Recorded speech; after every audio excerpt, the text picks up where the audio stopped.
What is up, guys, and welcome back to another video. Today I have my top 25 after Rivalry Week. Yes, the regular season is complete.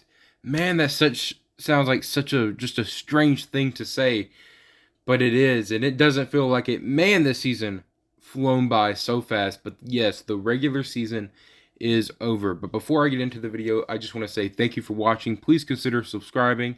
I make college football content every single day, and if you love college football, you'll love my channel. But let's get into it. I'll do 25 to 13 with no real, I won't go too much in depth to it, and then I'll talk about 1 through 12 more in depth. My honorable mentions just outside my top 25 are UTSA, Purdue, and Minnesota. At 25, I have the Ole Miss Rebels. They finished the season 8-4. Man, things just went south for them. At one point, they were undefeated, looking for a playoff spot, and losses to LSU, Alabama, Mississippi State, and Arkansas just absolutely derailed that. What a bad end to the season. And they lost this past weekend to Mississippi State, 22-24. At 24, I have South Carolina. Man, who thought South Carolina would be here? They finished the regular season 8-4, and the exact opposite as Ole Miss. They finished the season very strong, spoiling Tennessee and Clemson's playoff hopes. This past weekend, they finally beat Clemson for the first time in like 9 years, 31-30. Number 23, I have North Carolina. Again, a team that had a bad end to the season. At one point, they were undefeated, or not undefeated, but they had one loss, potentially looking at a sneak into the playoffs. But they finished the season bad. They lost to Georgia Tech, and this weekend they lost to NC State in overtime and finished the season 9-3. At 22, I have the Troy Trojans, one of the best group of 5 teams, as they finished the season 10-2. At 21, I have the Mississippi State Bulldogs, as they finished the season 8-4 with a win over their rival Ole Miss, 24-22. At 20, I have the Notre Dame Fighting Irish, 8-4, who finished the second half of their season strong. Even though they lost to USC this past week in their last game, they did finish their season very strong. They lost to Marshall and Stanford in the beginning of the year, but absolutely heated up towards the end. At number 19, I have the Texas Longhorns at 8-4. And man, what could this team be if Quinn Ewers didn't get injured? You could be looking at a 10-2, 11-1 team, honestly. Texas sitting at 19, though, very, very talented team. At number 18, I have the Tulane Green Wave, the best group of 5 team in the country, sitting at 10-2. At 17, I have UCLA sitting at 9-3. At 16, I have Oregon sitting at 9-3. They lost to Oregon State this past weekend. At 15, speak of the devil, I have Oregon State at 9-3. At 14, I have Utah at 9-3.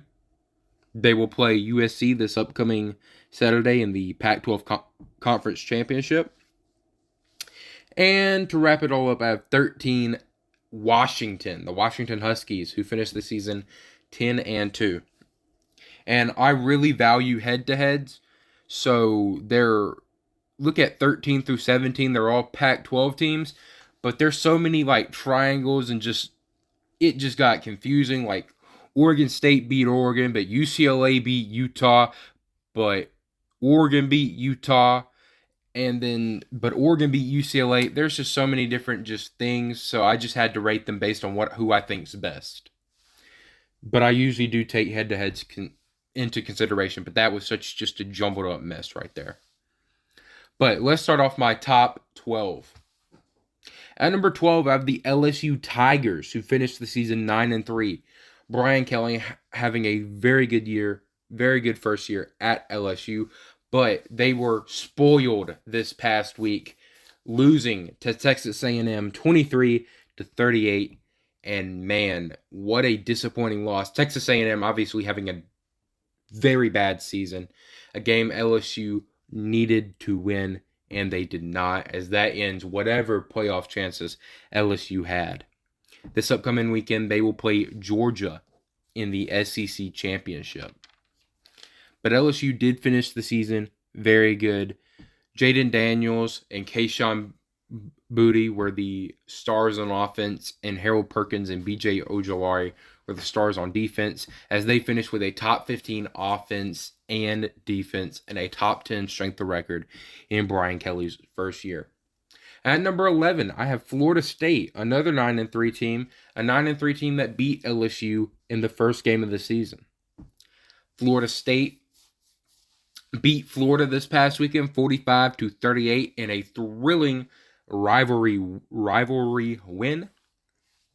Good on them. And man, what a season Mike Norvell has had. Before this season, I wasn't exactly a Mike Norvell believer, but he's made a believer out of me, having a fantastic season for this Florida State team who has not been elite in a very long time. They finished with a top 10 offense led by Jordan Travis and a pretty good defense led by Jared Verse. Very good year for Florida State, one of the best years they've had in quite the while. And they finally beat Florida for the first time since 2017, 2016. Yes, good year for Florida State.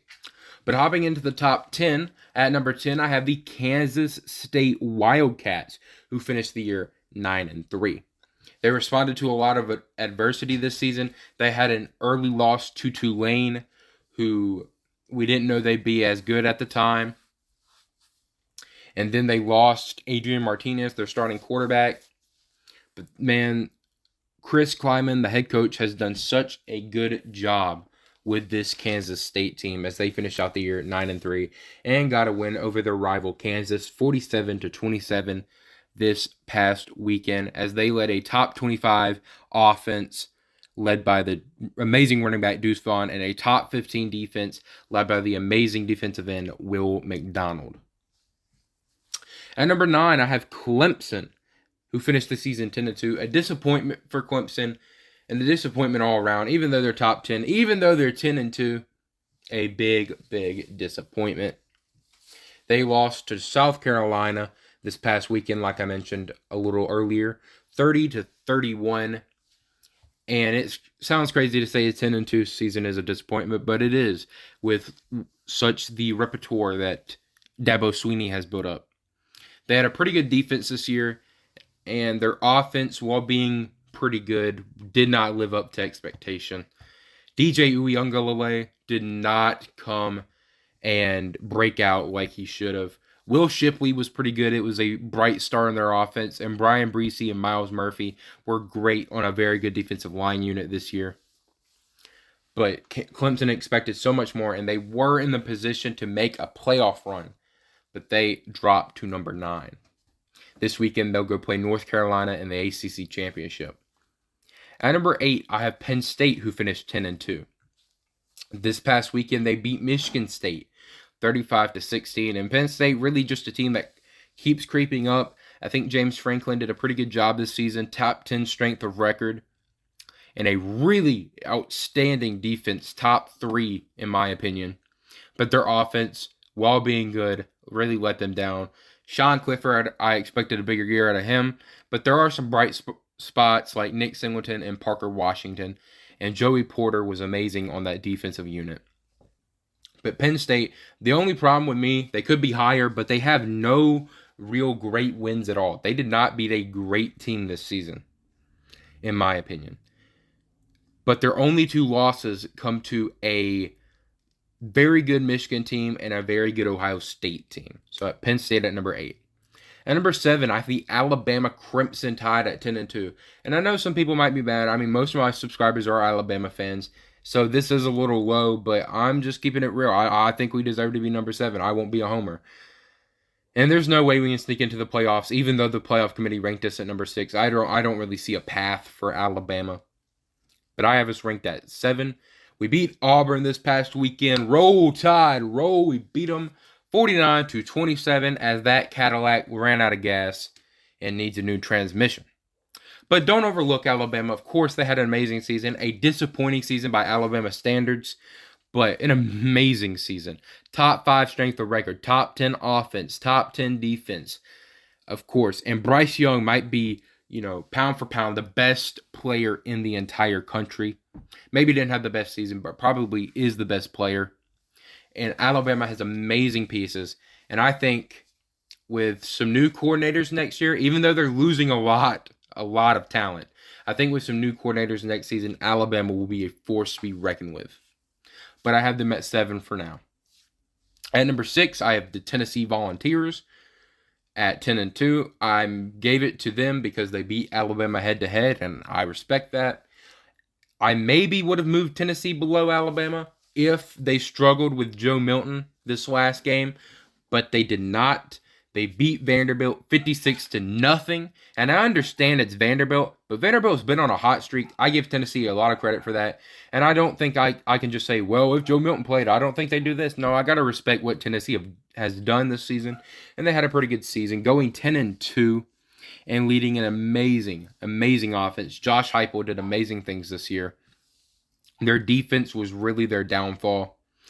But like I said, that offense was outstanding with Jalen Hyatt and Jabari Small complementing Hendon Hooker for most of the year. At number 5, I have the Ohio State Buckeyes, who finished the season 11-1 and lost to Michigan in the big game. A lot of people are calling for Ryan Day's firing, and I think that's such an overreaction. I know Alabama fans are spoiled, but man, so are Ohio State fans. I know y'all aren't used to losing to Michigan, especially these past 20 years, but firing Ryan Day, that is insane. Ohio State had an amazing season, even though they finished 11-1, lost to Michigan, and might not make the playoffs. They still had a great season.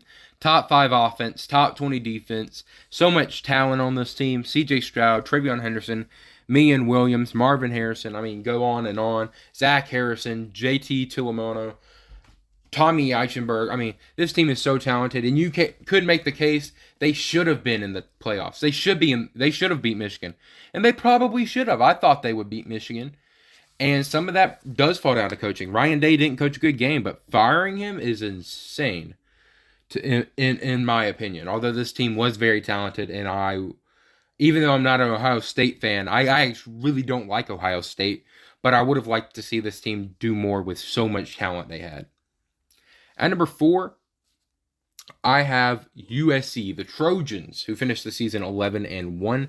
This past weekend, they beat Notre Dame 38-27. A very good win. Notre Dame, like I said earlier, they were on a hot streak to end the season, and USC crushed them 38-27. Caleb Williams is going to be the Heisman winner. I can see it now. Lincoln Riley, I know he would do great things at USC. I did not expect him to happen this fast. I thought he would go around 10-2, 9-3 his first year, but 11-1 is amazing, as Lincoln Riley led the best offense in the country at USC this year. Their defense could be better. I think that might be their flaw heading into the playoffs if they make it there. Of course, they still have to play Utah this week in the Pac-12 championship.